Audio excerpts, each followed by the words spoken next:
Hi guys, welcome back to another video tutorial. For today's video is how to use Excel for marketing data analysis. Excel is a powerful tool for analyzing and visualizing marketing data. Here are the steps you can follow to use Excel for marketing data analysis. First is collect your data. The first step is to gather all the relevant data you want to analyze. These include your data from your website, social media, email campaigns, or any other sources you choose to promote your business. Clean and categorize your data. Before you start analyzing your data, make sure it is clean and organized. Remove any duplicates, correct any errors, and ensure that your data is a format that Excel can easily work with. Import your data. Import your data into Excel. Once your data is cleaned and organized, you can import it into Excel. You can either copy and paste your data into Excel or use the import data feature to bring it from an external source. You can create a pivot table. Pivot tables are one of the most powerful features in Excel for data analysis. They allow you to quickly summarize and analyze large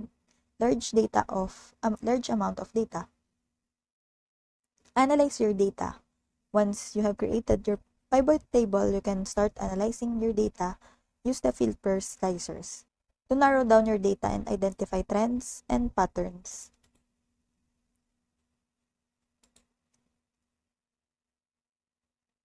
You can also use Excel's built-in function to calculate like average, percentage, and growth rates.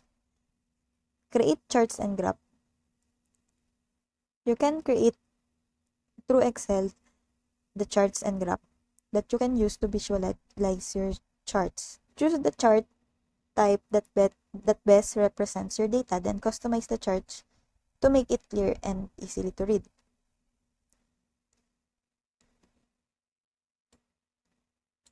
Draw conclusion and make decisions.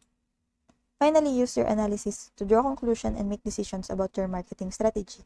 Identify areas where you can improve and develop new tactics to reach your target audience more effectively.